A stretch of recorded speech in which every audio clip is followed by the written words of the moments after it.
aan maanta oo bishu tahay 11 maalin sabtiya waxaanu maxayday joognaa komishinkii doorashooyinka qaranka xaruntiisii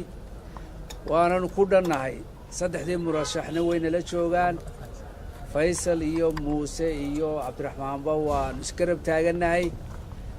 waxaanu doonaynaa inaanu dirno fariintii ugu dambeysay ee doorashada ka horeysay annagoo dhan haddaanu nahay komishinkii doorashooyinka qaranka oo hagayay doorashadan soo hagay ama soo daadihiyeyna diiwaangelintii casriga ahayd ee inoo qabsantay iyo kaadh qaybintiiba maanta waynu taaganahay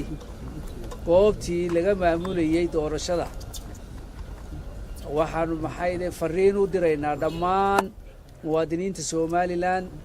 ee codaynaya inta kaadhka haysata ee codaynaysa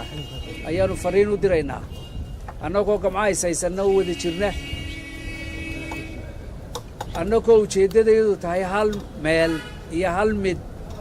oo ah codeeya ha loo soo dareero maalinta doorashada codayntii codbixiye kasta oo kaadhkiisii haystaa ha diyaarsado kaadhkii ha la diyaariyo maalinta isniinta waa in waxay furmaysaa 7 subaxnimo habeenkii inaad u soo dheelmataan u seexataan aad xaqiina dastuuriga ah muujisaan waxaanu idinku boorinaynaa muwaadin xaq dastuuri aad u leedahay inaad doorato madaxweynihii mustaqbalka ee waddankan xukumi lahaa 5 sannadood ee soo socota saddexdaa xubnood ee barbar taagan midkood buu noqonayaa kursigu 2 maaha waa hal kursi waynu u hambaliyeynaynaa waynu ku boorinaynaa labada xubnood ee kalena waxaanu ka codsanaynaa inay u hambaliyeeyaan xubinta soo baxda insha Allah biidmillaahi kariim waxaanu doonaynaa in safafka si nidaama loo galo in gamcaa la isqabsado in ololihii aynu ka soo baxnay 21 cisho ahaa dhinac la iska dhigo waa xaq buu ahaa dastuuriya isaguna oo la siiyey inuu xisbi kastaa 7 cisho ugu yaraan uu soo bandhigo wuxuu ku kasbanayo codbixiyaasha taasi way noo dhammaatay maanta waa qarankii baa la taagan yahay waa dastuurkii qaranka oo dastuuriyan aynu gelaynaa qarankaynu u hiilinaynaa doorashada waxa le qaranka Somaliland waxaanu idinka codsanaynaa dadweynaha khaas ahaan qolada qaadatay kaadhka inay u diyaar garoobaan inay codkoodii bixiyaan codbixiyaashu kuwa aan qaadan kaadhka ee aan nasiib u helin ama ka seexday waxaanu ka codsanaynaa inay ku ekaadaan guryahooda oo aanay safafka aanay iman oo aanay ka buuxin safafka ama ka mashquulin waxaanu kaloo halkan uga faa'iidaysanaynaa in safka uu jiro ciidan aanu ugu talagalnay oo booliis oo ilaalinaya nabadgelyada oo goob kasta joogaya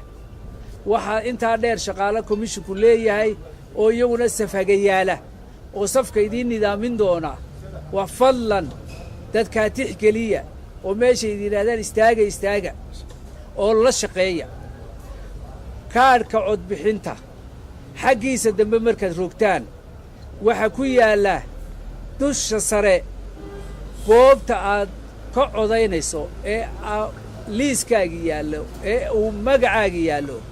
fadlan intaanaydin iman ama aanaydin u soo bixin maanta iyo berriba kaadhadhkii dub ugu noqda xagga dambe u roga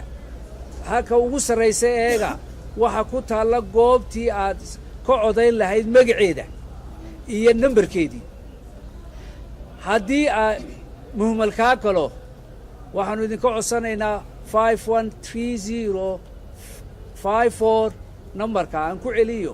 513054 soo waca si aad u ogaato waa haddii shaki kaa galo goobtaad ka codayn lahayd laakiin waanu idinku tala galnay kaadhka xaggiisa dambe idinku taallaa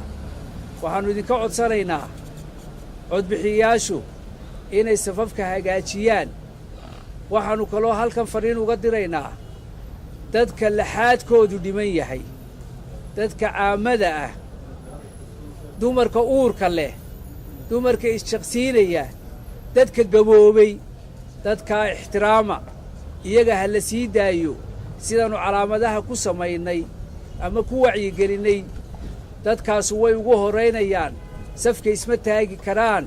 muddo ma joogi karaan. waa dhaqan naxariiseed oo diiniyan oynu lahayn.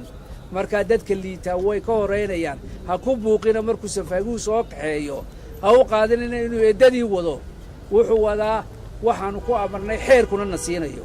dadka liita, dadka gaboobay way idinka horraynayaan. safafka dulqaad yeesha, cadceedda u dulqaata.